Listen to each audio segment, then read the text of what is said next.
balati confusion kosala bango ezalaka nde ngai na limwa bisoli na ngai ezalaka nde feti na bango batelaki ngai mitambo na nzela bonga na koyeyo bilona cibaluki azitasana na mona biso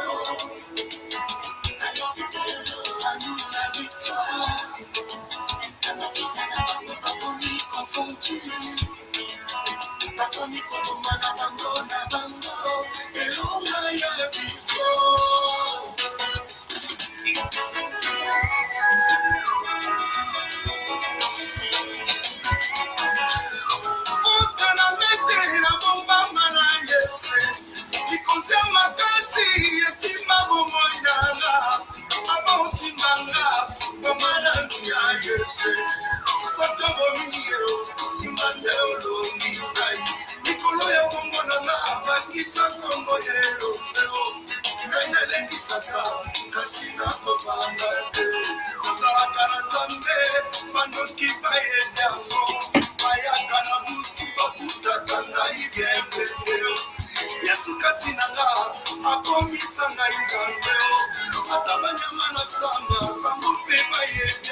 Mal à l'aise.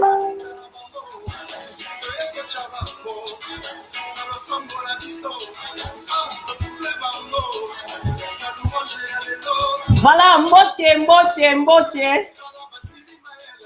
Basili Mayele. Mbote na bino nyonso. Binote, mbote.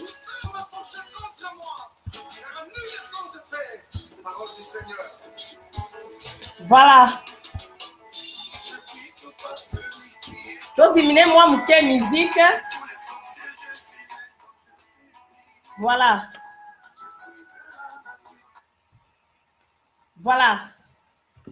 Mbote na bandeko nyonso balandaka biso na émission changement de mentalité oyo ekamamaka na mama Jolie Kalanga, mama Sonia Mbeli Mukongo Nzoko. Merci na bino nyonso ya kozala na biso mukolo ya lelo na kati ya live video o tokambaka na kati ya page ya Facebook tukompe na ba oyo balandaka nga mingi na www.idpsradio.com. Merci na bino pona kozala fidèle na kati na émission changement de mentalité. Lelo émission toye nango toye topesipe droit de participation na bandeko oyo balingi ko participer awo eza na kati ya mentalité tokoki ko privé mutu te mais ya mutu ya otoboyaka to ya mabe toboyinde mafinga. Merci mingi na ba papa nyonso o bokusanyawa papa Eric Motema, papa Jean-Claude Makengo, papa Nangai Kalumbi, oui papa Kalumbi. Topesi mbote na bino nyonso na bandeko nyonso bosi bokoti vraiment topesi merci mille pour la soutenir émission oyo. La fois passée samedi passé to solo laki na question oyo ezalaki ya ko lobela échec ya libération ya combat ya Messe Honoré Ngwanda. Je pense que ba série ezali ko continuer parce que biso tozali batu oyo tozwa vraiment mukano ya koyeba ko servir nation na biso congolaise parce que mboka soki biso tozali kolobela mboka te tozala mutu mosusu ko telemela te. Politique ya Congo ekoma politique moko etambola mingi na motema mabe mais etambolaka mingi na ndenge mboka esengeli etambolela te. Et sur ça yango nga nazwa penda mukano nanga na ko servir nation na ngai ti na libération totale ya mboka wana que peuple congolais bayeba komona bosomi ya mboka peuple bakoki ko vivre toujours na kati ya ignorance oyo ezali kolekela biso te. Alors Lelo toye to solo la na question mosusu tomoni réseaux sociaux et ningani ba Facebook partout na ba médias ezali ya koningana. Bosala nga quand même signe soki nazo bima bien parce que toza na mopepe moko soki tomoni problème ya connexion et déranger biso en tout cas bandeko nanga tokoki kozonga pe lisusu tokozonga po ezali mukano ya lelo ke photo yokana. Mopepe na mbula connexion eza penza stable te.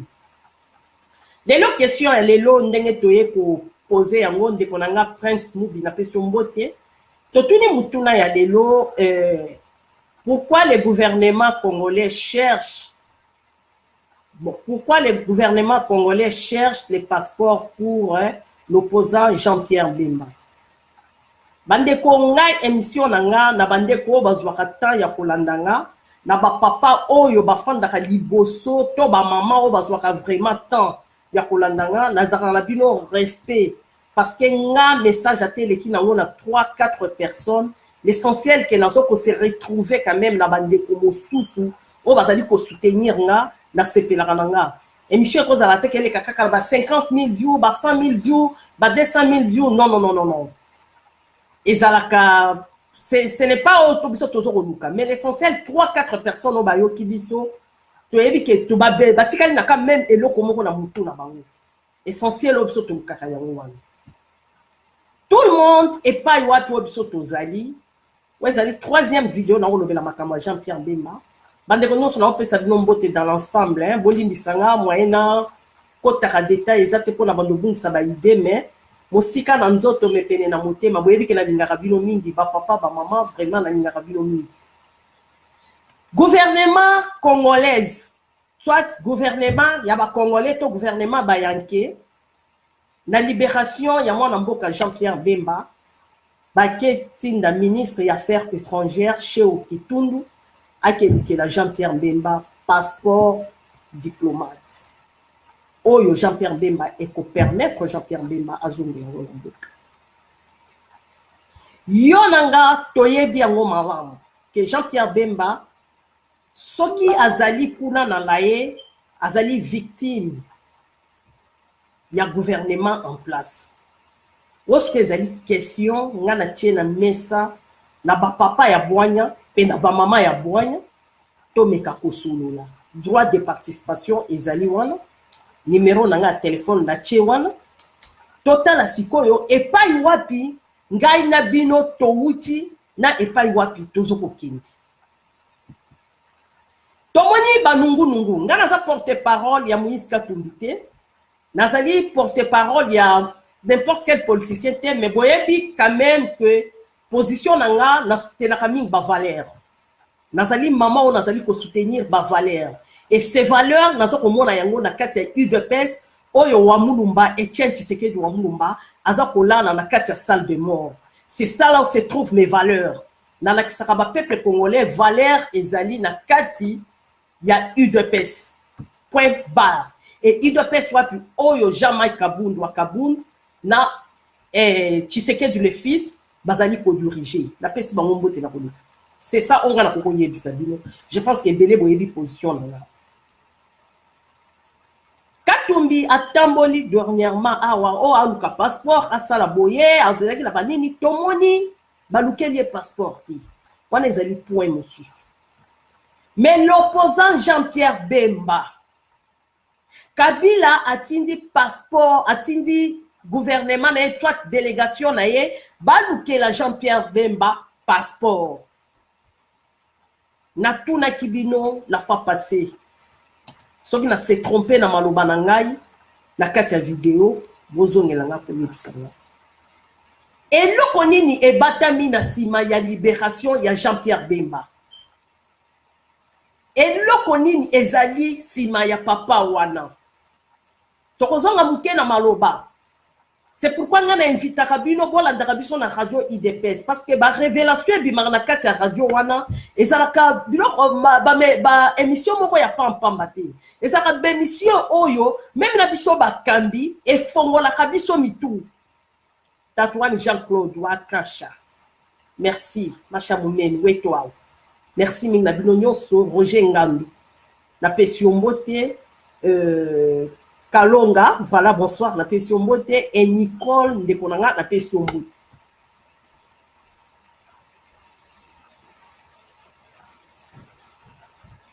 Gouvernement wana bango de bakangi Kabila batie na lai. Bango de Kabila ni Jean-Pierre Bemba bakangi batie na lai. Jean-Pierre Bemba zo sala conférence oui na ambassadeur baye na ba milice na bango ba bombarder batindi ki Jean-Pierre na lai. Paix à son âme une fois encore de plus papa Etienne. Etienne Tshisekedi wa Mulumba sala déclaration na ye ba révélation en kafu. Abi bo s'inquiéter. Mukolo gouvernement ekozwa ekokoma na posa Jean-Pierre Bemba abi mesika oyo azali bako bimisai. Ezaki elobeli ya mukolo masese ya mukolo ya koyeba kolakiseke bozali kolela bozali komitungisama ke oya gagné ke élection oya zali mwana ya mboka bazwi bake kokanga ye na lae babombaki ye bandeko nanga pape tiena saloba yango bakobimisela bino ye mukolo bakokoma na posa na ye biso nyonso ngai na bino awa ezali kala mingi te oto uti komona procureur ya ce pays madame Fatou Besunda wala Besunda auti na kati ya Congo. Ah papa nanga maye Mardoché vraiment na sepeli komona yo auti na kati ya Congo etango auti na kati ya Congo babomba corps ya frère na biso molimo na ye pe na papa na ye Roxy Chimanga pona koyeba kolekisa ke Fatou tango aye akiti na kati ya Congo aye kozwa Kabila bakokende na ye na CPI et makbilia ki ye bikoki deke to mesana skoto tuna ni ngai na bino na bato basala service secret ya mboka mwasi wana madame wana akutani na Kabila tango akutani na Kabila masolo basolo laki sans journaliste sans caméra sans eloko moko ezalaki te azongi pas même 2 mois ou 3 mois Jean-Pierre Bemba libéré cher Kitundu lelo ake kolukela Jean-Pierre Bemba passeport opposant oyo azali kotungisa Kabila opposant oyo azali pour départ ya Kabila mais Kabila azali kolukela ye passeport mais Etienne Tshisekedi wa Mulumba collabo Etienne Tshisekedi wa Mulumba traître Kabila azoko kunda Etienne Tshisekedi wa Mulumba te bande konanga ba congolais omani biso tant to tiaka bilogi na biso na kati ya bitando boye to yaka kosolola kana bino to yaka kosolola bino par plaisir te to yaka kosolola na bino te ke poto sepelisa mitema na biso te po bomona te ke biso nde tozali na ba beauté moko extra non ba mama kitoko bazali ba papa kitoko baza mais soki tozo koya boye eza kosala éveil patriotique mentalité pour la conscience du peuple congolais. Botala nde na bisaki bino la fois passée MLC ezali parti ya ba collabo numéro 1 na kati ya RDC Congo. Parti ya ba collabo numéro 1 na kati ya RDC Congo. Botala position ba fidèle babala. Botala ba position ya ba fidèle nani comment on appelle ba fidèle babala ba Thomas Luwaka ba tunyoso wana. Na mwana mwasi ngana na mwana kete bolimbisa nga na mwana kayete cette dame là qu'on appelle si c'est Eva Bazaiba nyoso ezalaki ya malamu pona intérêt ya mboka batu wana batelemela kango kaka batu wana batelemela yango kaka oui nalandaki Herman Cohen parce que ba congolais bozo ozela merci pour la ndenge la musiboye olandaki Herman Cohen nalandaki ndenge bozali kola musaboye ezali malamu Herman Cohen eza sujet to ena ngote menangaki na koma na point wana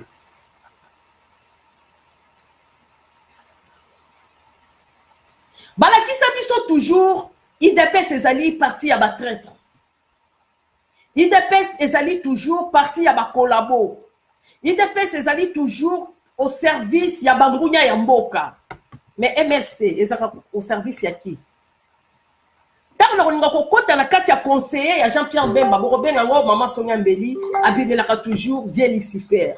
Non, nabimelaka ete. Na kozwa ta nga pona yete mais et comment ça nga moi passe muke pour la position au biso ba congolais to koma lelo. Mais je pense que lelo comme kabe moi soni pour la résistant combattant. Parce que zaki chaque jour ce qui papa tient dans lobby likambo bozui on lati costume on lati chapeau na yo on est qui na kati ya ba réseaux sociaux on bandi ko critiquer. Mais dans ce moment na sur ba vidéo te na kati ya ba réseaux sociaux. Naso mona ba vidéo te na kati ya réseaux sociaux naso mona bilongité muto abini na moi facture na ye ba Western Union na ye aye kotelema et voilà Western Union yangoyo ma mwana mama Suzanne nga na check mbongo Imperium na sala kibo c'est le moment boya skoto lo banasko mais ça face to face mais ce qu'on a commis na moment oyo nga Maman Sonia Mbeli na ye kosenga débat na ba congolais naza prête ceux qui sont na bandeko oyo bakolinga skoyo na makambo tonga na loba na kati ya diaspora awa nazo senga débat bo organiser ba conférence bo benganga OK bo organiser conférence bo benganga tokende sko na débat parce que nyoso nga na loba na kati na bino ba congolais bandeko nanga lelo ebimi na poisa que combat oyo ezali ya Kabila te combat oyo ezali pona ko étouffer Tshisekedi wa Mulumba aleka na pouvoir te a exercer te bazali kolekisa biso temps Tshisekedi wa Mulumba tek île de Mateba Tshisekedi wa Mulumba akendaki na traité de Nice makambo et belé. Maintenant moi j'appelle les résistants congolais toza ba congolais biso nyos toza ba na mboka tolobi toza ko bundela ba valeur pona mboka mais moment ya ngoyo nga nazo senga sko conférence technologie PC développée Tobenga ba journaliste au bobeng n'importe quelle langue naza prête na loba swahili bien na loba français bien na loba anglais bien na loba lingala bien bozo landanga bien na loba chiluba bien alors na kokolo la français parce que ezali langue maternelle mais sur 4 langues nationales na kati ya RDC naza au moins na 3 onga na loba bien naza na swahili naza na chiluba naza na lingala kikongonde tantôt tamsu na koko yoka tobundanga na biro etumba nini merci mingi na ba papa nyonso bozali kokota merci pe na ba maman et l'on ensemble la bande nyonso bozo kokota tobundanga na biro komba nini vous imaginez bande konanga basi ya mibali bande ko basi mibali bazali ko présenter biso Félix Tshisekedi Mutumabe très collabo. Mais Jean-Pierre Bemba ndio bani bo memela peuple congolais lelo a dirigé peuple congolais. Nazala lycée moko na yebisa bino peut-être parmi vous ebele ba négligeaka yango. Na yebisa bino ke Kabila a cause la moko ya bana ya ba mouvancier. Et loko nga na lobaka bo négligeaka yango te. Parce que ceux qui ont tel clan nyonso ba papa na biso la deuxième république bango nyonso ba décider bazalaka toujours simanaï. Si nous parlons des renseignements, tout ce qui tozali kolobela na kati ya kolobake comment je peux dire nini tokoti koloba boso utiliser terme nini mikolo yo azali na c'est-à-dire muto azali comment je peux appeler ce qui est linga na koloba. OK azan expérience te voilà que songolo pakalaza expérience te mais bato baza na carte d'expérience à Congo. Pourquoi les gens ont présenté Jean-Pierre Bemba donc la bato boko baza digne. Boyebi que Jean-Pierre Bemba zali mutu oyo akangaka bandaka Équateur wana na tamoko. Mais vous savez ce qui s'est passé tant Jean-Pierre Bemba kangaka bandaka. Jean-Pierre Bemba kangi bandaka avion ya Museveni na lobi bien. Vol ya Museveni ezo kita na kati ya mbandaka bazo zwa nkita ya mboka bazo ko bimisa yango ezo kokota Uganda ezo kokota na Rwanda. Et à l'époque monsieur Honoré Ngwanda yepe akitaka l'Équateur tant Jean-Pierre Bemba akangaka Équateur wana abete la rapso solo na te pourquoi. Merci à tous. Na pesa bien merci mingi papa nanga ba maman merci. nayebi ke droit de participation ezali bandeko mosusu bazali kobenga bandeko mosusu baza na posa ya kokota koloba oyo azali na ya koloba akota boloba lelo napesi bino message siko bokondane nga nafingama batraitanga na mabe na baniveau tout voilà eza na bamama mosusu toyamba na ndeko azoyamba azobenga eza na bamama mosusu voilà voilà ndeko nayambi yo hein?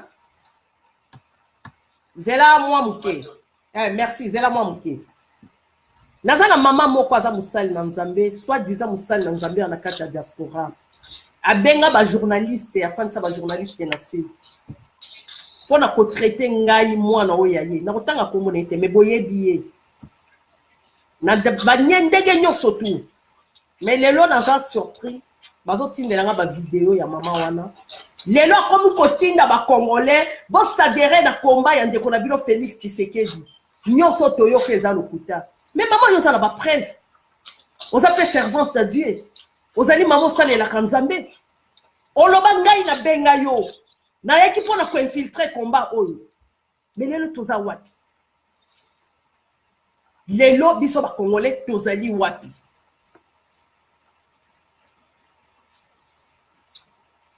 voilà ndeko toyambi yo nano pesa makanisi na yo olobi boni toza na kati émission changement de mentalité je pense olandi question na ngai ya lelo pourquoi les gouvernements congolais cherchent les passeports pour l'opposant Jean-Pierre Bemba yo droit de participation no ezali nini émission ya lelo merci na pesi yo maloba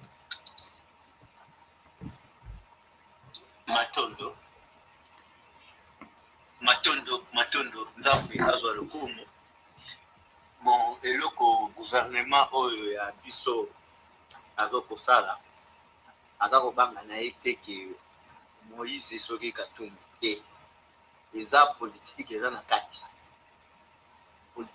kati na makambo gouvernement azolinga kosala omoni mama na kokoloba yo boye biso tozozwa politique enfin na mboka tozozwa politique lokola mensonge nzoka politique eza mensonge te politique ya bato baza na poignant po baza na sagesse baza na intelligence voilà eza politique nde yango wana eza politique eza mensonge te eza lokuta te tala moto lokola Salomon avant diriger ba libota na ye asengaki nzambe biloko mibale asengaki nzambe intelligence na poignant na sagesse yango wana ke na politique biso baafricain oyo ya biso ya Afrique esengeli mpe tozala na bwanya na intelligence soki toza na yango mboka ekende liboso me biso sikoyo ole tozala na bwanya toza na bwanya te koma luku ta mpenza ezokomona na miso mpe ezokoyokana na matoi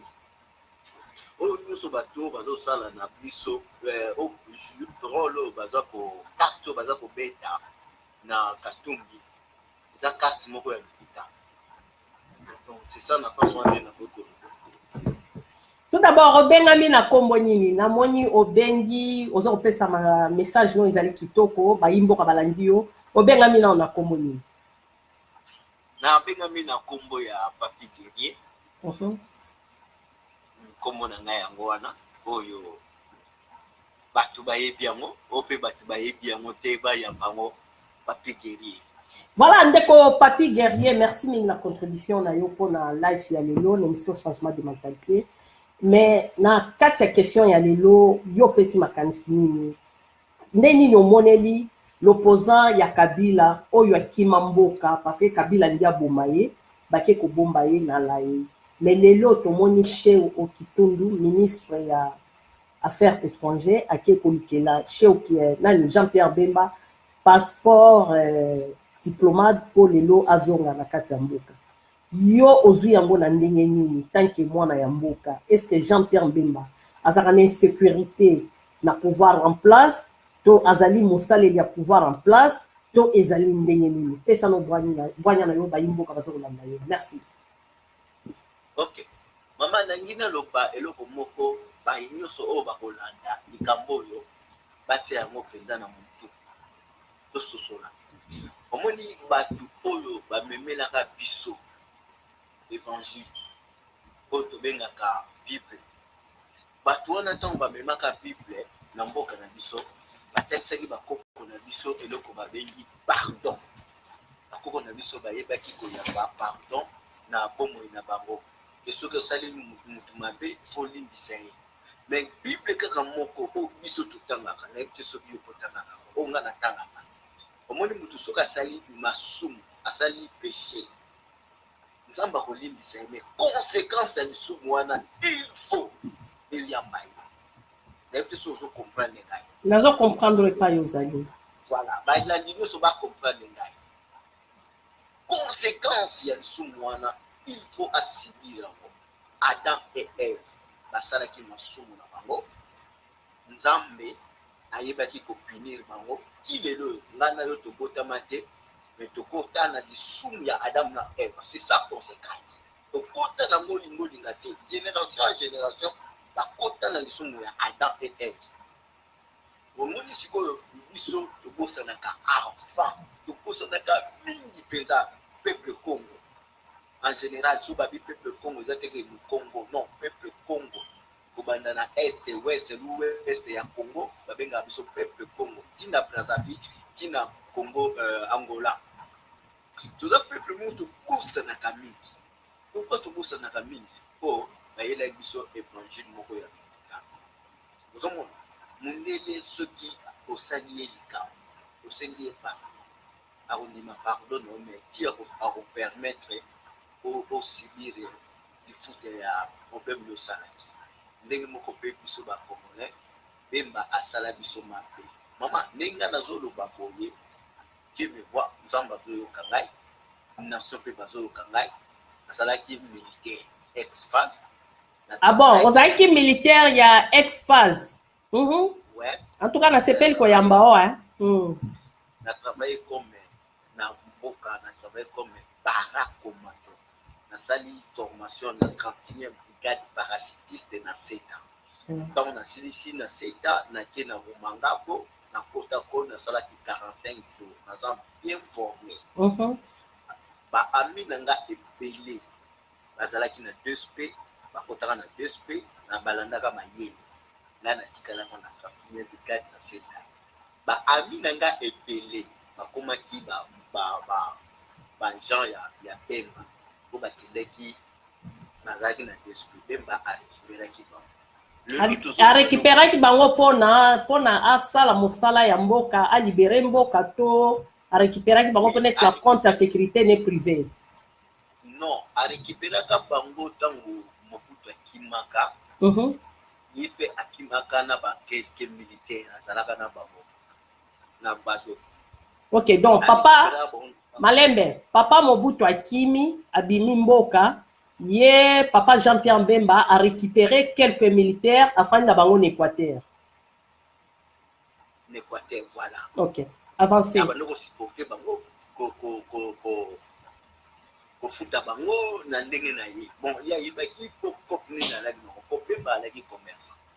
Bato wana bando ko protéger ye na ba bien na ye. Tiko Titango aye kokoma ndenge tokoma te aye kokoma commandant suprême na rébellion ngana yo to mais ba master na ngai to bane kusola na ba na kutina ya to Bemba na bane ko na beno ngape koto na zape na moi power quelque chose pe na mona kana ngai yo po sala moi groupe na yo po zaki pe na po sala rébellion n'est-ce pas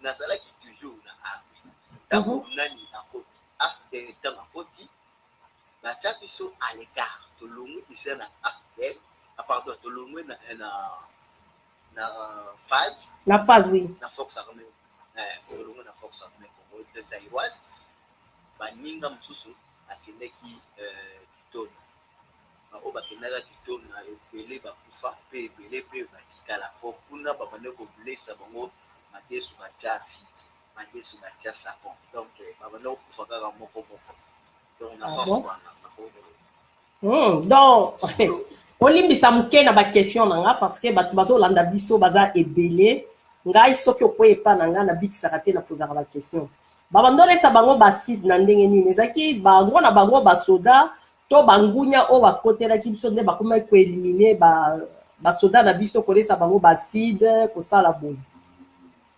Bon, terme na koloba na sens nini omoni biso tobengaka makusa eza lokola cuisine. Makusa wana bato basimbaki cuisine ya armée mobimba ezalaki ba rwandais. Ok. Alors siko bango bazolamba neti baolamba bandenzu na denzu wana bazolamba nzungu moko eza lokola ke baza kotia yango lichacha na bango donc batie baside c'est ça bakotia poison na kati bakotia basavon na kati baolamba bango donc soki oye na aire ya repas kokabula biloko bazopesa bango donc banokufa kaka moko na diarrhée. Mais ça flou moi muke est-ce que tambo bando lia olimbisa moi muke nga nazaka un peu curieuse ya kotuna na mituna mini est-ce que tambo bando lia biloko na même ata na solo même la goût et bando yokana te to ezalaki batelemelo vraiment batielo mundu kiliboso kamata biloko lia yango par force. Bon bando kotia bango mundu te tala kaka ndenge ezalaki bamisusu mpe balaki na idée te ke batie poison mbi batieni te bakotia biloko mundu ki batiele mundu te moto akoya azwi biloko azwi repas na ye ake na pwe na ye même azoyoka solo wana ye ayebi kaka ke bon eza kaka solo kaka ndenge balambeli sosi na bango donc c'est ça nzala choix eza te mais allié kaka choix bon c'est ça choix eza te nzala ezalaki makasi mais repas mosusu ezalaki te basengeli kaka kolia bilei wana. sikoyo to avance na ngambo ya Jean-Pierre Mbemba parce que moni toza na question ezaki ya ye soki tozobima na question peut-être prochainement nakoki kozwa yo na bakote mosusu ya bapoliticien non bamilitaire na biso nde bakando traité bango mais to avance na question toye nango mokolo ya biloko yango na bato bafandeli biso bazotala biso. Merci na pesio maloba. Ok bon soki nalobaki na pepi histoire mwa mosika moke nayebaki Bemba na nzela ya bamasuwa na biso masuwa na ngai ndenge nazoloba to bamasuwa na ngai babondelaka nga nalanda mokuma na boya lokola na boyaki bamasuwa na ngai toujours tozalaka en contact tobandaki kosolola tozalaka bien makambo nyonso ezalaka bien mais nakokuma na 2006 motu moko na kotanga nkombo na ye nkombo na ye ezalaki Didier mwana ya Kitima mwana ya Didier mwana vie Kitima voilà ayebisa biso alobi mutu wana bino boza kolinga boza kondima ye aza mutu moko alingi mbongo koleka mbongo donc ye mpenza otika na bino kosoutenir ye. Mutu wana nani? Bemba voilà. Soutenir ye bokozwa akodecevoir bino nabi c'est vrai abi oui namonaki ongo la blague wana toalaki na mbeko wana ayebisi biso bongo namonaki ongo blague mama alors ami nanga moko abenga ngai ayebisi ngai ke non ataka bango na ndenge moko ya mokie te donc soki oyebaki bami nyonso oyo oyebaki presque bango nyonso bakufaki na Kinshasa bataka banani tala toke boye bandeko bolimbisa ami na yo Didier mwana ya vie Kitima ayebisi alobi mutu wana alingi mbongo na ndenge ya kosakana te il faut bokeba na ye siko baami na yo oyo oyebaki ya bamilitaire n'est-ce pas basoda congolais bataka bango na ndenge ya kosakana te na Kinshasa sikoyo nani oyo ataka bango ezali pouvoir ya Kabila to ezali le libérateur Jean-Pierre Bemba. Bon baami na ngai bazalaki na cas ya Jean-Pierre Bemba. Jean-Pierre Bemba na 2011 pardon en 2006 2006 bayebisaki ye pouvoir ye azwi te andimaki apublié ke ye azwi pardon ye te azwaki na élection ya 2006 comme ça soki andimi bakopesa ye mbongo bakopesa ye chef blanche ye moko akotia motana ye moko akosignie donc ye moko akotiaka motana na chef wana na carnet wana ma carnet wana yango moni alobaki ke asengelaki kondima andima eloko akokaki kondima te. J'ai accepté inacceptable. Voilà ntango bakangaki eloko nde alobaki nde yango wana mpona wana mama baami na nga bataka Kinshasa bataka basoda ya Kanama batake bango ntina suka bazwa Kinshasa na maboko oyo nazoloba ke nzambe témoin baoyo mpe balaki na Kinshasa témoin bazwa Kinshasa na maboko bayoka ke Bemba publia bino botika naza déjà bien sécurisé. Yoka sikoyo tango baami na yo bamilitaire batakaka Kinshasa na mot d'ordre ya nani na volonté na bango moko batelemaki to ezalaki na mot d'ordre ya Jean-Pierre Bemba tindaki bango boatake bobenga na mungunya otonde nini ezalaki volonté ya Jean-Pierre Bemba te.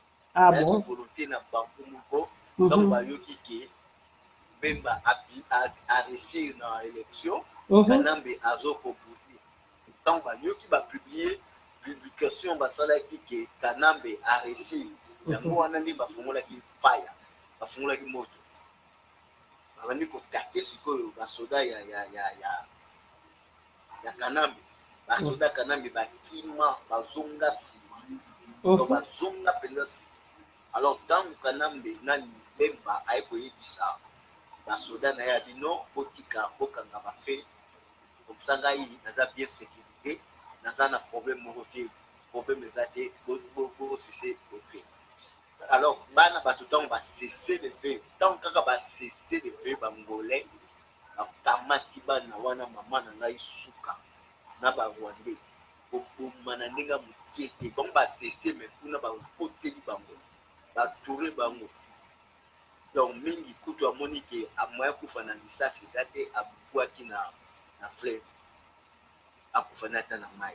Donc c'est-à-dire na bandeko bolimbisa il faut soki tozwi ndeko aza na mwa lisolo ya mboka tozalaka mpo na mboka totunaka baquestion c'est-à-dire basoda militaire Jean-Pierre Bemba mwana mboka a gagné élection mwana ndeke Kabila asali système ne asalaka comme d'habitude à saisir pouvoir ya peuple eza boye te parce que topesaki Jean-Pierre Bemba voix na biso sikoyo basoda na volonté na bango batelemi balobi tozali korevendiquer pouvoir na biso peuple topesa peuple bokondi na bango na volonté na bango sikoyo ntango batelemi na volonté na bango batake mpe basoda ya Kabila batake benda na bango makasi et en même temps Jean-Pierre Bemba nde aye koyebisa bango cesser le fait.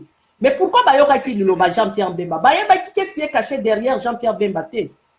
Non militaire bayebaki oyo ezalaki caché te mpo bamilitaire militaire azalaki déjà ayokaka monoko ya mokonzi na ye soki mokonzi alobi na ye akotosa oyango balobaka exécuté après la réclamation après c'est ça na militaire okoexécuté nano liboso bongo nsima motu nde boya nsima pourquoi obi na biso sese le fait mais ntango bango basesaki le fait nzoka bakufa lokola bambinzo donc oyo batikala nayebi moko atikalaki lelo tosololaka na ye bon mpona protection na ye sikoyo basoda angolais bonsoir à tous hein? Bonsoir papa Benjamin Mutombo André Kaja et bandeko nyonso napesi kino mbote sikoyo nani apesaki ordre ya basoda angolais baturer sur peuple basoda congolaise nani apesaki ordre wana mais Kanambe mutapesa komo baye ko soutenir ye siko tango bango batake basoda bamilitaire na biso liloba ya Jean-Pierre Bemba ezalaki nini vis-à-vis ya bamilitaire na biso mama liloba ne ezalaki nini ya lobaki déjà ceci fait aza na sécurité aza na maboko ya ambassadeur c'est ça ok mais bana ntango basese de fait yango wana nde bakomi koboma bango lokola bambinzo namoni ndeko moko azokoma kombo ne Ramsès Zola makambo ozali koloba eza ya solo vraiment merci papa avancé sikoyo tango makambo wana esalami toza mpe na conseiller ya Jean-Pierre Bemba aza na biso na kati ya diaspora alors ozolanda biso alors yes ok conseiller à Jean-Pierre Bemba oyo a dénoncé pe Kabila oto bengi na kombo ya monsieur Honoré Ngwanda to PCP mbote na kolika l'émission changement de mentalité. Ye a dénoncé depuis 2001 ya koloba pays eza occupé. Ye pe azaka na ba soda na ye bazaka sur place na terrain. Quand même ba soda congolais bazaki likanisi ya koyeba kotelema po ba sauver nation na volonté ya Jean-Pierre Bemba. Sur ba soda ya Papa Ngwanda 5e colonne wana bazaki sur place pe na terrain. Pona nini bango ba telemelaki pe Jean-Pierre Bemba te tote pona nini bango te ba telemelaki pe ba soda angolais à l'époque parce que Papa Ngwanda azali na boyebi mingi na kati ya mboka ya koyeba koloba ke mboka na biso ezali sous occupation rwandaise. Okoki kofongola biso place wana ndeko ya mobali Papi Guerrier. Maloba mboka yo, merci. Mato nanga kina lobago soki papa na biso Honoré Ngwanda za mokowa alobi kazana basoda kubiaza na basoda azana ni soda azana soda atamoko na Kongo mais ayiba nangi na basoda ngapi ndingi na aliawa nasala na papa wa ayebi ngai soki ya moni ngai ko bien histoire mususu na yebite ko mususu za na émission na ko parler si papa Honoré Ngwanda na yebi. Ah bon, oyebani na yo za mutu asia mayo kote biso ate. Naza mutu asia mayo. Ah, oyebani na ndeye nini? Na yeba ki pour na lobi bien que na travailler na babo. Na sens ni na na koti armée ya phase ex-phase na âge ya 13 ans. Na âge ya 13 ans koti na armée. Na sibisa université mais na sibisa na ista. Pourquoi ce que vous na aussi ça na ista ndenge ni bana ista o ba yebi ngai ko pe ba yeba kingai aussi lista na ista ndenge nini bien que lelo bande ko basa ko melanga faut la tiko loba bande ko busu bazo loba il faut la zo lisusu mais problème ya teto que ne parce que ngonga pe ko mo pusana o kotara na ista ndenge nini betela biso ko no lisolo point parce que tokozonga na lisolo a Jean-Pierre Bemba pour te conclure nango ya passeport na ye wana ko échapper ngati merci zonga na okota na ista ndenge nini parce que okoti na armée 13 ans okomi étudiant ndenge nini okoma na ista. OK eza question moko to ngana kota na ista na ndenge ya pion donc ezaki bakotaka biso kuna okotya lokola ke toke kotanga mais tokene kotanga te tozaki na babooks ya bamilitaire tozaki lokola bana bamilitaire baye kotanga na université mais toyaka kuna spion mpe moto apesaka mission wana oyo alaka chef d'opération oyo nazoloba même papa Honoré Ngwanda place aza akoyeba bakabolaka bauniversité nyonso même na lubumbashi mpe bakendaka kuna oyo basalaka opération ititi mboka biso mpe toyalaka na opération wana ya biso yalaka na ista koyeba ke makambo nyonso bana ista basalaka.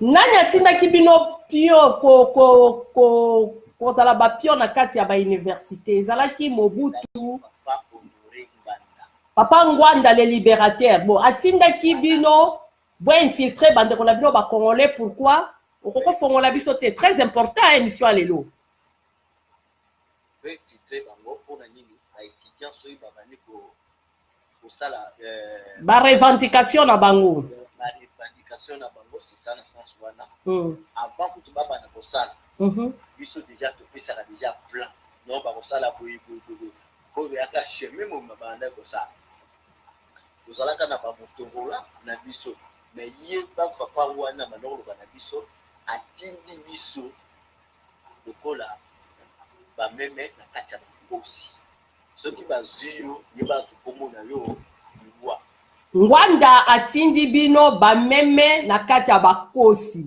donc bokende ko infiltrer bande ko na bino ba congolais o bazali na likanisi ya kotelemela pouvoir na bango bo infiltrer bango boza pe ba étudiante papa Malembe aoza na mentalité awa soko ya il faut bimisa nyonso aoza na kati ya mentalité bozaki ba étudiante yo tango koti kuna na ista ozalaki na niveau nini ya classe ozalaki na ngo sukaki na niveau nini première CO deuxième troisième humanité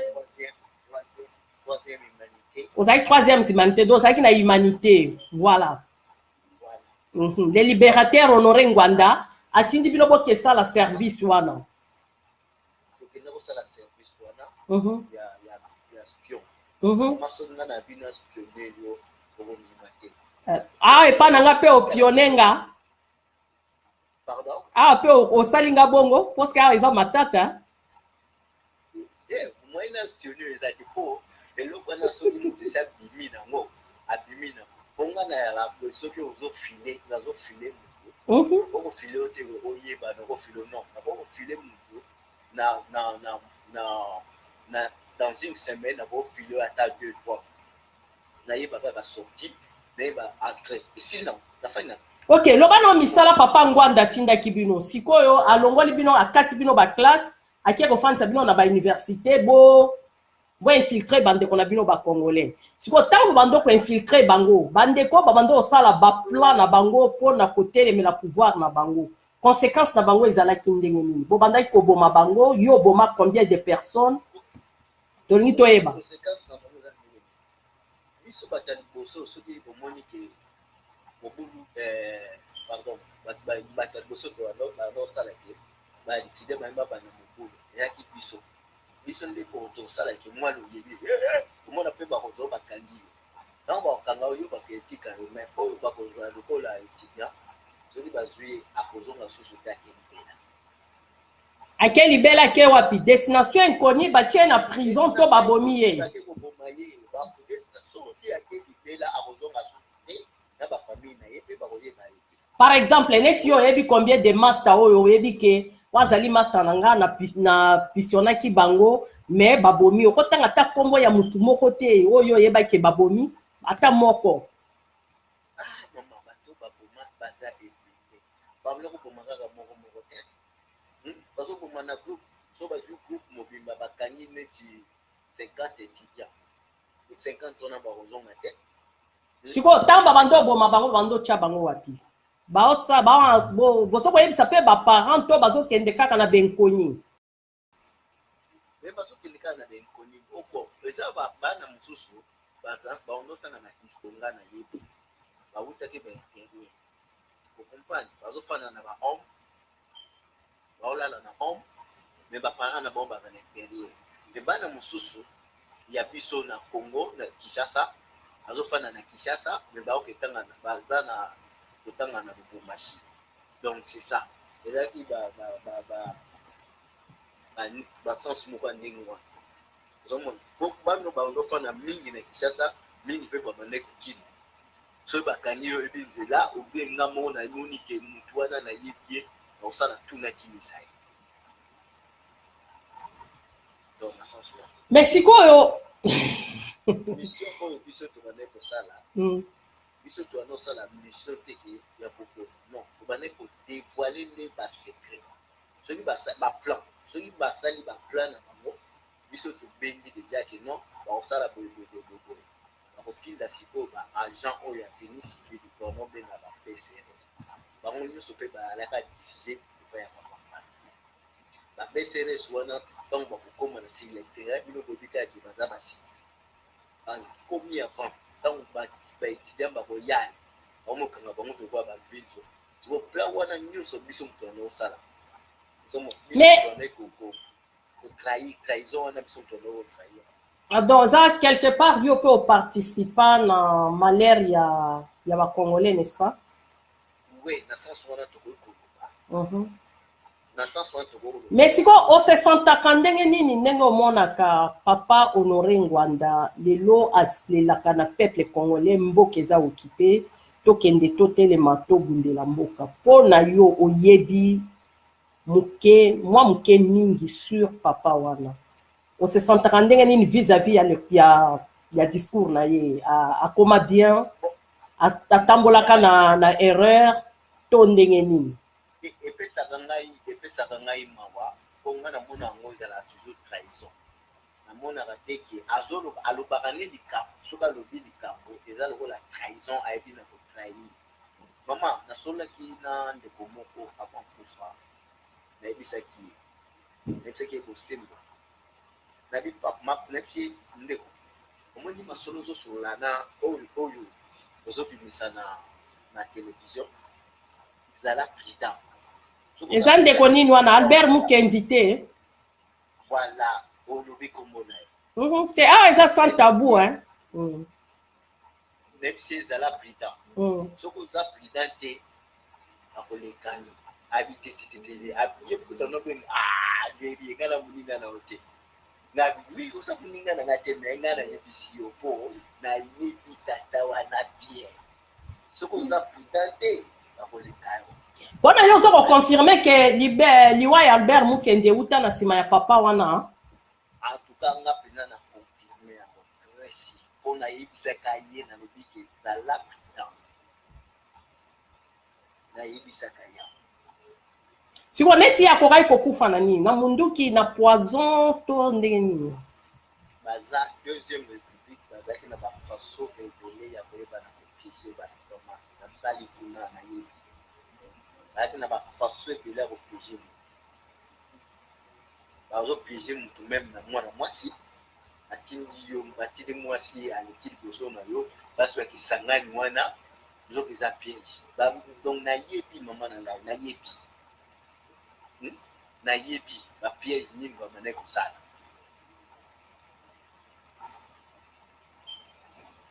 C'est ça.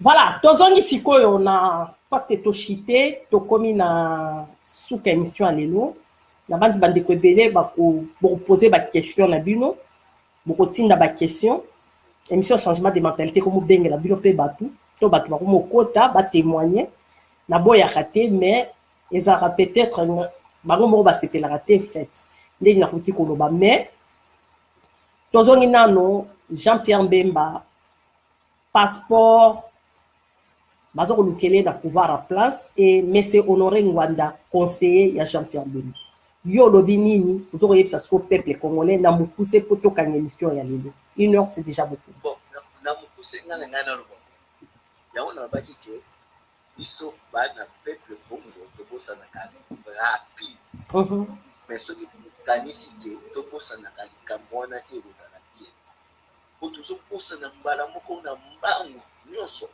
to yeba ke mutu so kasala ki mabe ata ko tiye place wana ako continue kaka mabe na ni totika kobosana ozomona totika kobosana toyebaka bien ke mutu asalaki biso mabe tolongola mutu wana sikoyo na mémoire na biso ya mutu totala kaka mabe na ye wana ono lokola asalaki mabe asengi pardon mais asengi pardon te oyokolukele passeport pourquoi bayebi pourquoi baolukele passeport bayebi carte ne bangi babeta place wana na deuxième na batu na bango kaka bayebi ozomona tokomi na moment oyo ya libération ya mboka ezosenga masasi mpe mandoki te ezosenga mutu ifo esala soki mutu ekosala ekozala bien ekozala esene mingi mpona biso peuple congolais donc na sens wana.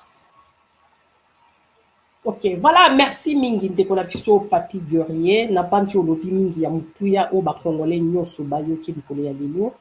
Na bandi toyaki na question de l'eau ndenge bandeko balobaka mama soki ambeli toujours les Honoré Ngwanda mais biso bato tozalaka nsima ya papa oyo bomoni mingi peut-être tonga pe na loba je pense que ebele tozo se retrouver mingi na bango batalaka ba vidéo na nga mingi boyebi ke mingi na loba mingi mais eza na bandeko moko babengi nga Chimona Chakula wana eza baluba bamona ke bapesanga kombo wana Chimona Chakula nga namonaka na lobaka parce que soki toza kobanga toza na eloko toki komarche na te. Je pense boyoki na maloba ya ndeko auti koloba epai wapi bapapa Ngwanda bazaki parmi bato oyo bakati bana baklasse mpo baki infiltre bandeko na biso bacongolais et eza na bacongolais mosusu oyo babunga badestination inconnue baparent badeklara mpe te bato bakipa baza te. Mais de l'autre, se retrouver na mino na carré aux que mais c'est Jean-Pierre Mbemba libéré, mais c'est Honoré Ngwanda conseiller, il y a Jean-Pierre Mbemba. Mais le pouvoir en place, azoko lukela Jean-Pierre Mbemba passeport diplomate. Oh Jean-Pierre Mbemba azonga na kati ya mboka. Mot de la fin ya Papi Guerrier pour na émission ya lelo ou bien toko lukayo mbala ya sima lisusu, oyeba kofongola biso lisusu. sur Papa Honoré Ngwanda to Monsieur Jean-Pierre Mbemba. Yo lobi nini to conseil ya suka nini opesi na peuple congolais bazali kolanda biso mokili mobimba. Ok, eloko ya liboso na ngaki na loba na ozomisa mo mopiyano makanisi ya bato mo mosika buke omoni gouvernement congolais bazolukela Jean-Pierre Bemba passeport pourquoi nayebi bien ke Honoré Ngwanda asalaka na gouvernement congolais nayebi yango bien ifo basala yango. Honoré Ngwanda ye moto ya liboso alobaka na biso ke mboka eza na occupation. Bongo kuma mboka eza na occupation na 2006 kaka ye moto ya bamboka eza na occupation atindaki Jean-Pierre Bemba apose candidature mpona nini ayebaki mboka eza na occupation. Oza na preuve ke ye moto atindaki Jean-Pierre Bemba apose candidature? Oui, mpo alobaki tosoutenir Bemba alobaka yango na badiscours na ye nayebi te soki nalanda yango alobaka yango na discours na ye. Kasi yango wana kasi bongo siko preuve nini nga na organisation na presse aloba yango boza na bamedia bolanda kaka banini badiscours na 2006 boyoka yango nga naza na preuve de preuve bino bato ya media nde boza nango so bobeti na YouTube propagande ne badiscours ya papa Ngwanda si père wana mboka alaki na occupation te ntango atindaki Jean-Pierre Bemba apose candidature pour soutenir ye na 2011 aye kobima te mboka ekomi na occupation. Non, asoutenaka mpe papa Tshisekedi na 2011 biso tosalaka propagande ya papa Tshisekedi boyebi ke nga nalobaka sembo na kati ya radio Dendele tozali mpe bato tosalaka mpe propagande ya papa Etienne Tshisekedi. Non, mama bato apari poso basalaka propagande bakosala yango na retard bakoloba yango bien ke no mpo bamonaki bakomaki na échec bakomi koloba ke no tosoutenir ye aza mwana mboka mpona mpo bamonaki deja ke nini succès oyo papa Etienne azalaki na yango bamonaki mpenza ke na réussite oyo abandaki kozala na liboso babandaki kokoya kosoutenir yango bakoloba ngo na dernière minute.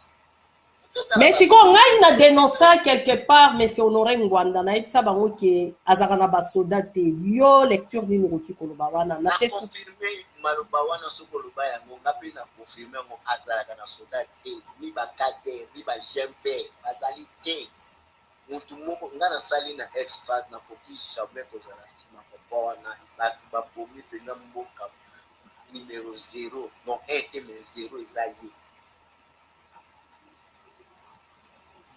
bango nde babomi mboka mpenza na ndenge moke te babomi bapie. Mais pourquoi bolakisaka kaka toujours kombo na ye est ce que asalaka ye moko parce que bakombo ezotambola awa eza kaka Jean-Pierre Mbemba Ngwanda mais oza na kombo mosusu te bato mosusu oyebi ke clan ya bangwanda ezalaki baboye parce que ekoma nango ka ye pourquoi ye mais soki ekoma bango mibale mpo bango mibale na babimasa motu te baoyo bazosala na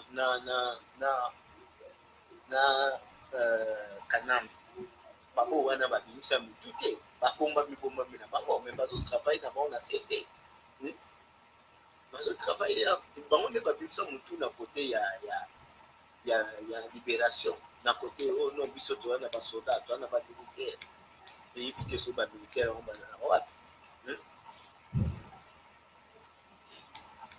Voilà.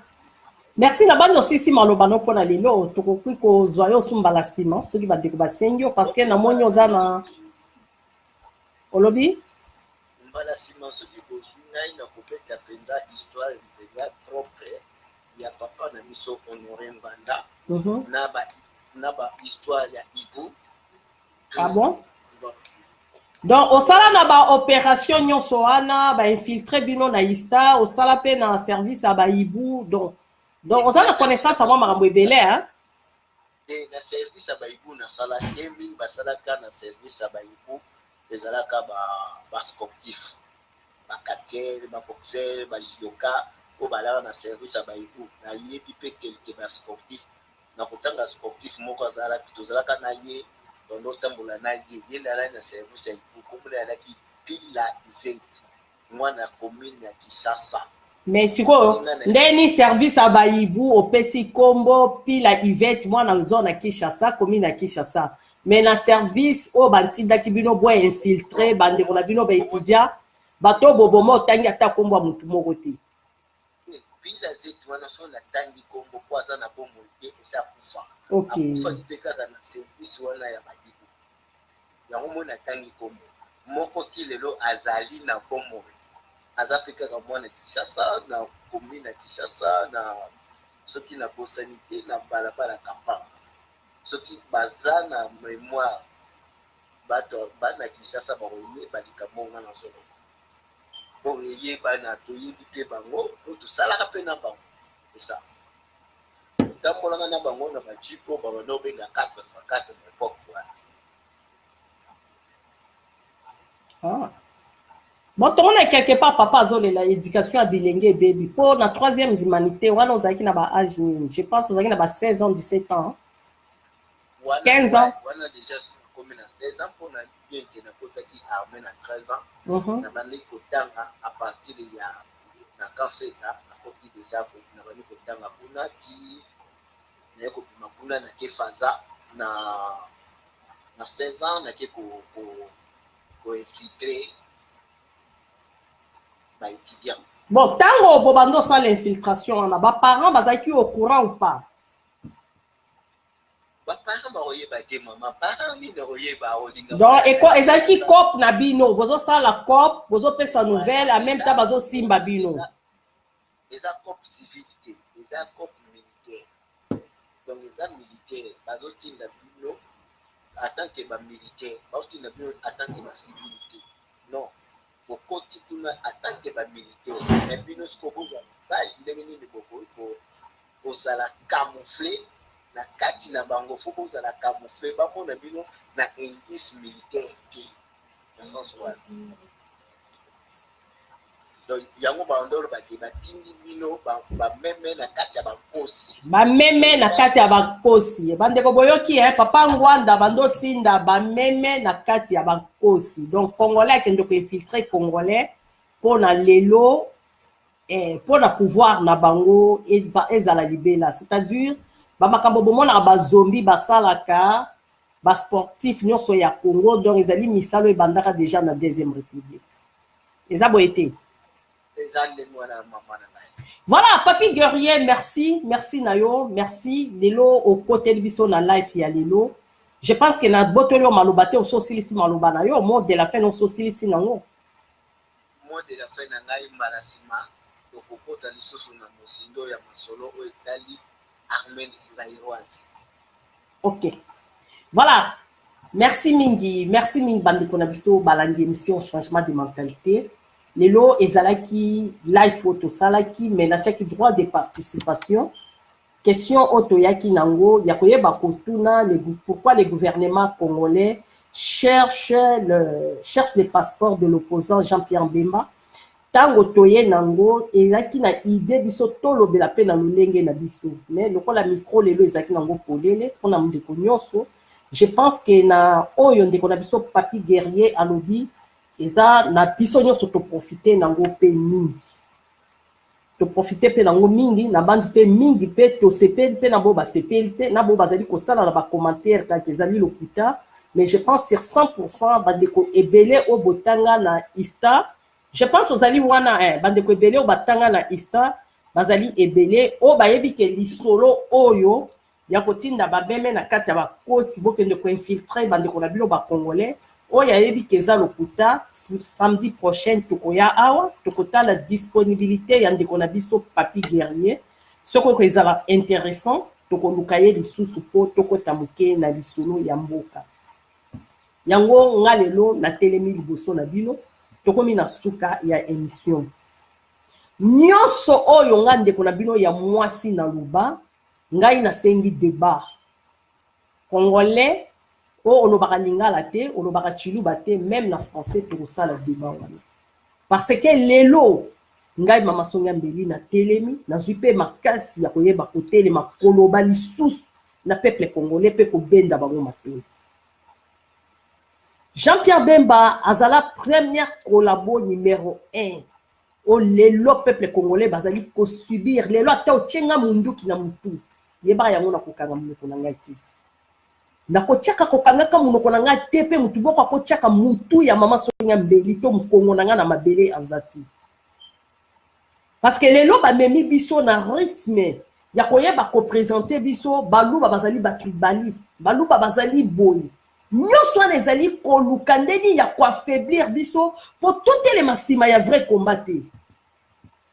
Le vrai combat ezali na kati ya UDPS bandeko les valeurs du peuple congolais ezoko se retrouver na UDPS ya limité oyo ndeko Félix Tshisekedi aza ko diriger na Jean-Marc Kabundu wa Kabundu napesi mama moko de mama moko na papa moko na Canada merci naza na mama moko abenga inga mama naza Mbunza amungala Mbunza o babengi Mbunza téléphone ngeli libre amona ki vidéo nanga na Congo sukisa et pas ya maître Dona parce que ba vidéo ele kakakuna Congo lo pupola bazwaka Congo lo kito bazwaka en tout cas merci na ba média nyonso boyambaka ba message na biso mama na bengi nga juste asambelelanga maintenant na message moko maman na loba ketikali yanga moko privé maman na tuna ki nazaki vraiment curieuse ya kotuna maman soki azali ekolo nini abi maman naza mungala naza moto Équateur nalandaka yo mingi na makambo oyo lobaka mpona mboka na mosala oyo sala mais na pamboli yo kolemba te mpe kozonga nsima te kolanda mafinga te kende seli boso merci na bandeko nyonso babengaka biso tellement za mbunza nga na muluba mama na koyi koloba te koloba te mama nazoloba azali kolela mama mkolo asalelaki telefone ya mwana na ye c'est pour vous montrer que ngai mama Sonia Mbeli mosala nga na salaka na yaka na intérêt moko te na déclarer ngo bambala ebele même na kati ya pariko na déclarer yango ke nga mama Sonia Mbeli na travail ka pona intérêt te ona sali bandeko musu ba komelanga na Congo Ranger Félix Tshisekedi daza kuna mama Sonia Mbeli ndeni no sala effort okutana nete nga na sala musala mboka nga na sala ke effort okutana Félix te Félix a leader nanga onga na lingi azali leader du peuple congolais est-ce que nga mosala nga na osala il faut Félix a récompenser nga mais non à quoi récompenser nga nani pourquoi ko récompenser nga parce que nous allons servir nation c'est ça objectif nanga na kati ya kombo yango parce que tout le monde les lots dans un moment na même ata bandeko baza simandeko Félix et belé bazo s'attendre que tout les lots pouvoir ezwami bandeko ebele bazala ba ministre ba mususu bazala ba non kinyungu le fait les cas ce qu'on se soutenir par intérêt de vous allez déçu vous allez vraiment déçu to sala musala ya mboka merci mingi ndeko mususu ya Canada le soutenaki oyo apesaki oyo ye ba révélation sur Jean-Pierre Bemba mais les lots tout temps ya kolobela ngote to kolobela ngo mbalasi bandeko tokeba na MLC nyonso ezala ya malamu pona RDC Congo MLC atelemela kango apariko atelemela kango na video elekaki mbala sima na yebisaki bino ke Candide Okeke collaboratrice ya Eva Bazaiba makambo nga na lobaka to onga na loba nanya koleka soit démentir en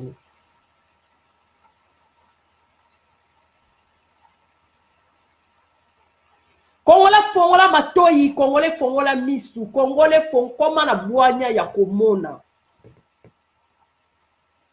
To fongola mitu na biso Congolais. Etumbeza munene liboso na biso. Etumbeza complot ya makasi ezali liboso ya peuple congolais. Et complot wana esili na noté. Bota la carte ebetame na dernière minute yawa. Jean-Pierre Bemba Bimi, à Pariko et Bimi et félicité Jean-Pierre Bemba. À Pariko, bazali ko présenter Félix Tshisekedi mauvais. Oya salate. Oyo a dirigate. Oya salate loko moko na kati ya mboka. Juste Abimi, kakake, Félix Tshisekedi azoko diriger UDPS. Question na bino batu ya bwanya. Félix Tshisekedi a remplacé papa na ye to ba voter na peuple congolais. Donc, quand on a développement, on a mikolo ekoya, puisque ça rôle ya mentalité. Parce que dans ce cas, il y a des Congolais qui sont les cas, ils dépassent royaume, ils dépassent papa naye, à Koufi, Félix Tshisekedi, a eu place à papa naye. Mais soyez un peu sérieux, les Congolais, soyez un peu sérieux. Tous allez un peu sérieux dans tous allez Koloba. Tous allez trop sérieux. Congrès salama qui dernièrement na kati ya UDPS, ata balobi, tous ça batu ya mauvaise foi, na niveau moko zéro toli. Hein? Mais Congrès ou te ko salima na kati ya UDPS. Peuple congolais va voter Félix Tshisekedi. Peuple congolais va voter à remplacer Papa Naïté. Place où il faut tout bon salinga là on a très bien. Même temps on appelle la lobaka yango, mais il faut que bon salanga joue. Moutou azalaki organisateur ya congrès ou eleki na kati ya UDPS ezali CGA Jamaï Kabundu wa Kabundu. On a so kopesa toujours ba fleur nanga, kopesa ba félicitations na koleka na kati ya émission changement de mentalité. Mais ce que Valère Nino biso ba congolais tozali ko mipesa. Boye ki témoignage ande ko na biso mobali. Na troisième humanité, lelo nga na yo ki témoignage o lelo te. Tango azo koloba menaza na bande ko mosusu ba étudiant ya ISTA, oyo babenga nga ba solo la parce que ngata na sala émission changement de mentalité na bois quand toujours mbela nanga. Na lobby mentalité ezali pona mutu nyonso. Wazani na idée to révélation moko ya malamu. Ouais, koki koleka na kati ya mentalité na kolekisa ye parce que ezali ko travailler pour l'intérêt ya nation congolaise. Lelo bomoni basali na nzambe baleki na ba réseaux sociaux ba komo senga ba pardon bazo ko lela ba komo tinda ba peuple congolais. Mais nga mama songa mbena zaka kolabo na yaka infiltrer à Parico. Na yaka pour la mission pour la Norengwana. Ce sont les mêmes les basali na nzambe on a ba servante ya Dieu to ba servante de Dieu. O ba yebisa bino. Mais na za na ba vidéo tout. Modesina nga ndenge nyonso tout. Eza na ba déco bazwa ngai elongi na nga atie wana atie babeki atie ba chaise roulante atie boui. Mais lelo bandeko wana de lo bandeko nanga bango nyonso tout lelo bandeki na point lelo bakomo lobake eza lokuta. Maintenant nani aza na lokuta to na ya tamboli na busolo. Cher Okitundu aye awa na kati ya diaspora. Maletio cher Okitundu tamboli nango Yambongo, bato koyiba maleti wana ezaka batu ya bandeko ya Parico. Car les mêmes bandeko ya Parico wana, les mêmes maleti wana yango esala radio elelo ezoboma congolais ebomi ba congolais nyonso na kati ya diaspora. Est-ce que vous avez des enjeux moko politique et les cas qui makasi wana? Na mo ndeko moko azo kokomela nga na yiki so kazalina. Boye peut-être ba jeu politique et les cas qui wana ya makasi. Ndeko papier azalina wana. Bozo mona te que j'ai moko ya makasi les cas place wana que pouvoir en place et fongoli radio moko boye et tient na kati ya diaspora juste pour na ko séparer biso ba congolais. Souvent sengna lo basuni on ngana na lo bati on en boyokati. Ndeko alobi azali soda ya ex-phase. O ya moni tango baboto le peuple congolais pouvoir. Ba soda na biso ba congolais ba telemi. Ba revendiquer, ba boto la bokodi ya peuple. Jean-Pierre Bemba yebisi bango cesser les faits. Et tant à cesser bango les faits, le fait, ba piéger pe bango, ba bobi pe ba soda na biso. Nani ya histoire wana eleka na Congo te. Ndeko moko a confirmé on teza ya solo makambo ya lebi wana. Mais les mêmes ndeko wana na monya on se contredira na kati ya maloba zo kokoni. Mandeko nanga bola muka. Ba papa ba mama tola muka totele mana ba valeur. Des valeurs ya Congo, tous les valeurs du peuple congolais, ils ont se retrouvé dans la carte IDPS. IDPS wana eza na ba dossier ebele o etelemiawa. IDPS wana ebi makambo ebele yango moni ngwanda zalaka tranquille te na makambo ya IDPS. Azala ngo tranquille te alali la kango pongi te. Na uti ko yebisa bino babengi ngai balobi vol Jean-Pierre Bemba kangi Équateur. Et tant que soldat Jean-Pierre Bemba bakangi Équateur, vol o ekita en Équateur pour soit kita ya mboka ezali vol ya Museveni. Nangwanda, biloko ezo. La fois passée n'a dit que papa Ngwanda zali parmi les 5 premiers oyo bateka bois bleu na kati ya Congo. Azali parmi bato bateka ba minerais ya kati ya mboka. Mais les lois binel biso na kati ya réseau sociaux azali kolela. Moïse Katumbi azo ko piller mboka. Moïse Katumbi ya yipi ateki ba minerais ya mboka Kabila azo ko saboter. Boyebi biloko Ngwanda bimisa. Jean-Pierre Bemba vivara la bourgeois. Jean-Pierre Bemba azali vraiment aza moto ya mbongo. Mais batu nyonso wana bazali batu oyo bazali pona malheur na biso ba congolais. O balingi intérêt ya congolais ya avancer te. O balingi te ke congolais lelo atelema azala mutu na kati na vie na ye. Rôle Ngwanda sali na kati ya mission to na kati na réseaux sociaux, mission accomplir. Maintenant moi j'appelle tous les gens que vous appelez les résistants. Les idiots et résistants. Les kananga na plateau. Soit bon les kabos ça la sco banali sur Jean-Pierre Bemba. On va comment bobimi ba idiot, ba papa Mikolo, bobimi ba idiot na ba maman. Ko faire ko quitter bino na papa Etienne Tshisekedi wa Mulumba, ko kitisa bino na valeur ya Jean-Pierre Bemba. Vous êtes où vous les Congolais? Boza wapi? Bozali wapi? Soit histoire à Jean-Pierre Bemba et ba du noir sur blanc, assassin, ouais boni ba Congolais.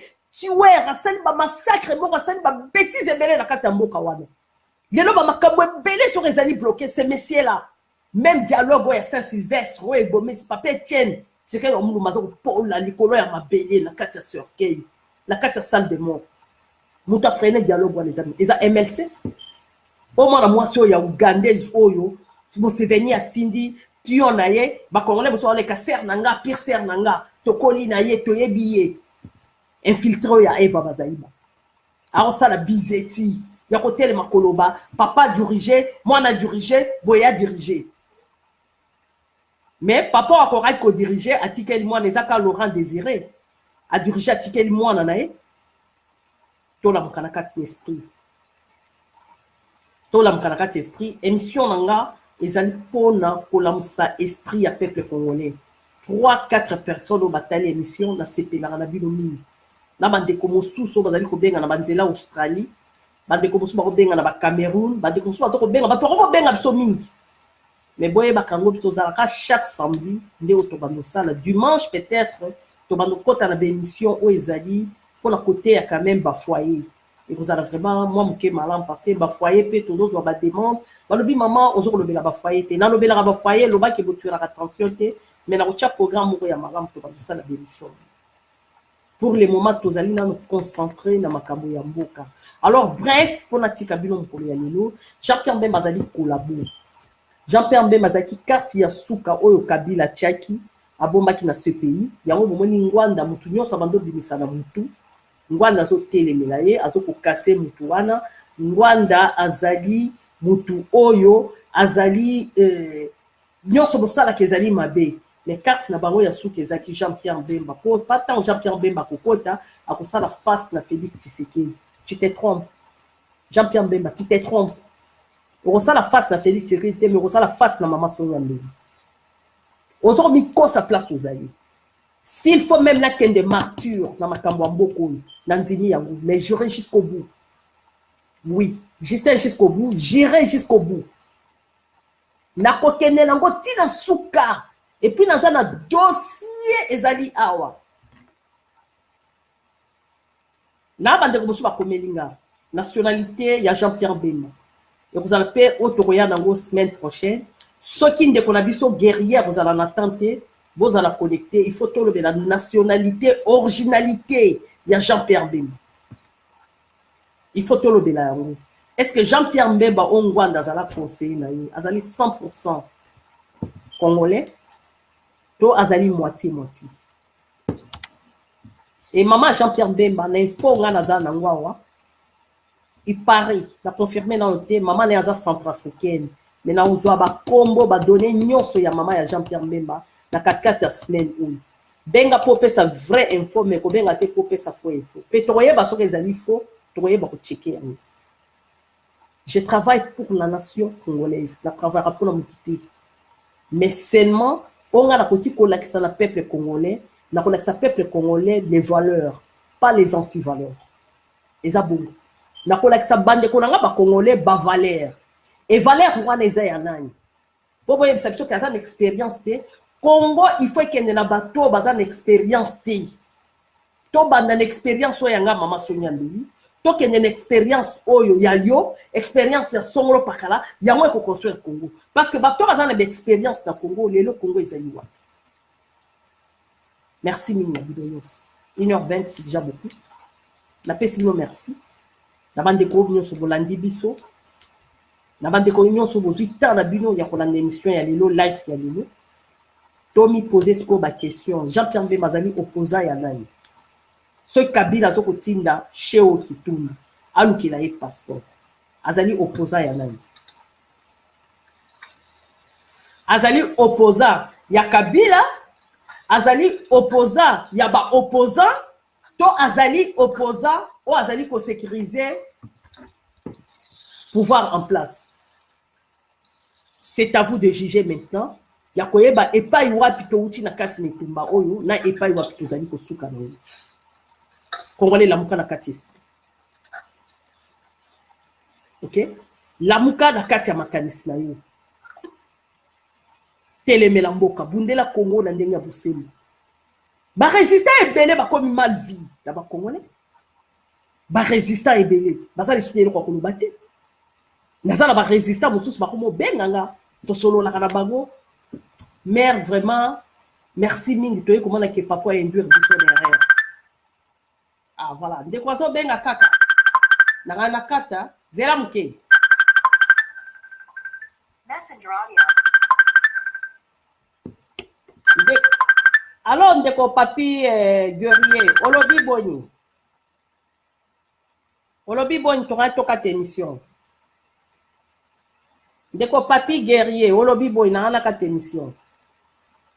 Ok, malasima ndemo lobi o biso na pe na yebi ba mwa makambo mosusu oyo nationalité te mena yebi ba potama to tala bilembo wana pe lisusu ndenge tokoloba samedi prochain na kotalisa bato ke mbotama ya Bemba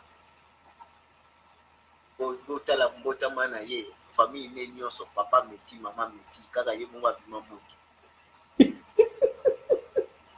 tika osekisaka tika lola seka boli bisaka bandeko na seki la public boli bisaka donc papa meti mama meti ye mongo abima mwindu abima mwindu. Ah bon? Tala mo pe kaka samedi prochain. Ok. Na flash na boîte. Ok, merci. Voilà, papa meti, maman meti, moi na ye moko abima mwindu. Pas des révélations. C'est quoi la koti kolongolo la conférence? Voilà. D'abandi tokomi na sous émission. Eza na ndeko moko abenga na cardiphone na Los Angeles. Abi maman Sonia Mbeli omoni oyoki Sony. Omoni président Tshisekedi le fils.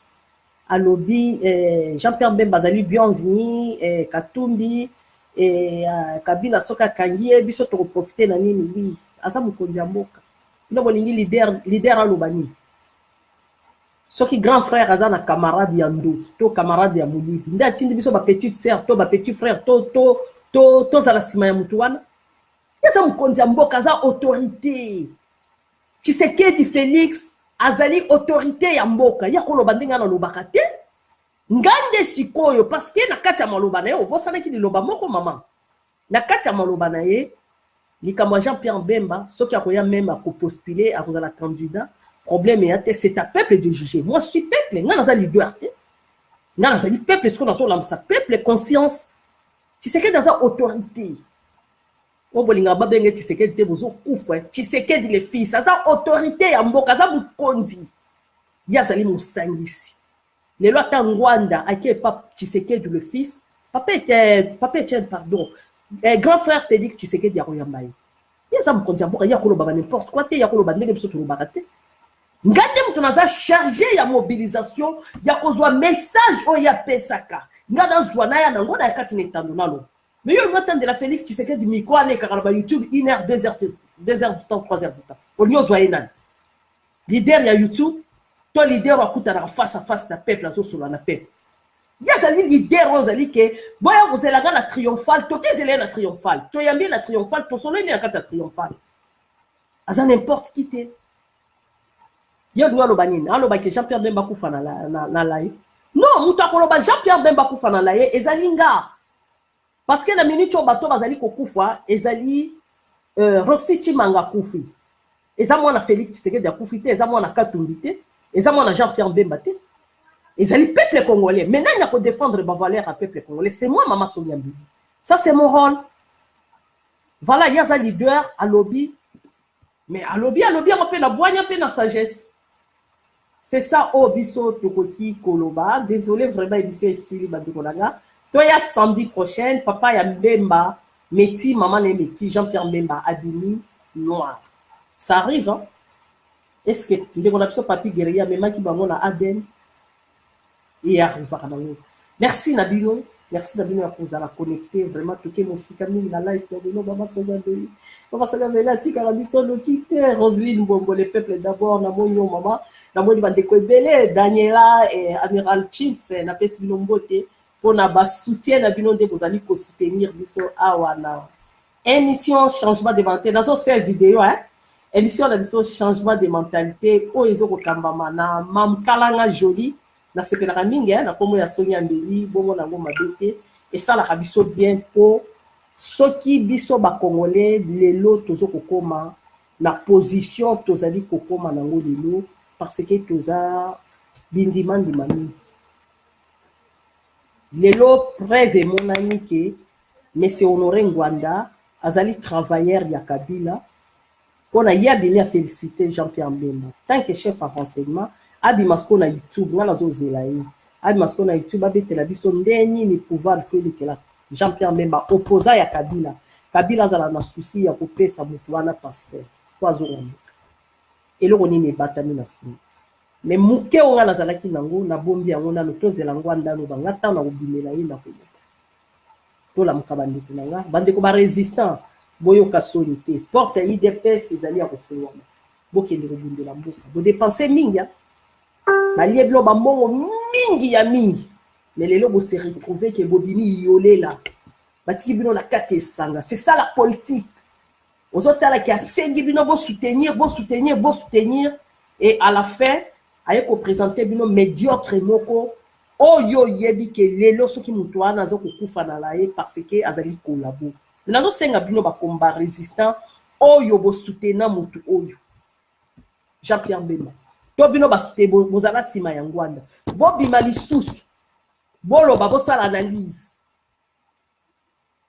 tozali pe na likambo moko babwakeli biso awa makambo Kerwin maizro.com azali kosala pe na université tant que parmi bato basala bamisala ya mabe na kati ya ba homme na ba université na biso ya Congo dossier wana naza nango awa nazali ko travailler yango na mikolo ekoya na kolancer misala ya Kerwin Maizro tozala bato sko ba récupérer bien ba yebi que trop c'est trop tomoni a commis deuxième virus wazali ko bebisa moral ya ba congolais mais tozala bato ba yebi malamu oyo ngala ko senga na bango pardon bosala ndenge papi Guerrier asali aleki moko alobi bino moko pe boleka bola sala ya Kerwin Maizro parce que tant que lobby que batonyo soza sima ya ngwanda bazali la plupart bato ya misala ya mabe oya kima na bango bozo kondima yango te mais na émission changement de mentalité to ko démontrer nyonso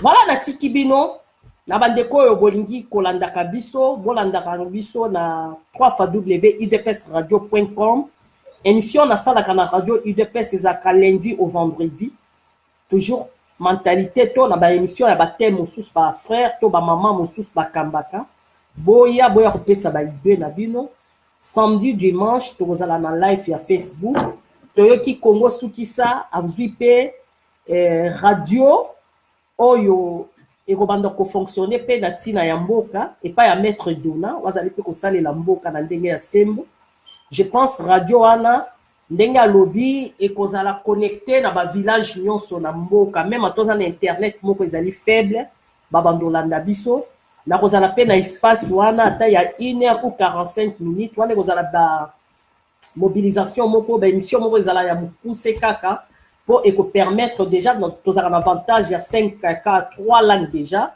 na loba Swahili bien na loba Chiluba très bien na loba Lingala très bien donc ekoki ko servir biso na les deux Kasai peut servir biso na ba biso ya bagoma que ba est wana y compris na ba Katanga to kopesa bino jour pe to banda émission kuna et vous allez mingi samedi parce que pendant la semaine la kuti kozwanga te pour na travers mingi na radio UDPS boya koyoka bémission ya bien na kati ya UDPS boyoka ba débat ya bien boyoka penza ke toye na ba sujet ozoyoka penza ke tokundolaka et puis pour mettre fin maître Dona Congo soki ça soki moyen ezali lukela biso gouverneur ancien gouverneur Kabaïdi wa Kabaïdi papa Kabaïdi wa Kabaïdi papa naza na ba révélation moko ya makasi mais tozolinga ba journaliste na biso ba journaliste ya peuple tel que Congo soki ça maître Dona bon luka pe papa wana bon mekano ko questionner ba question moko parce que aza na révélation moko utikoba la fois passée awa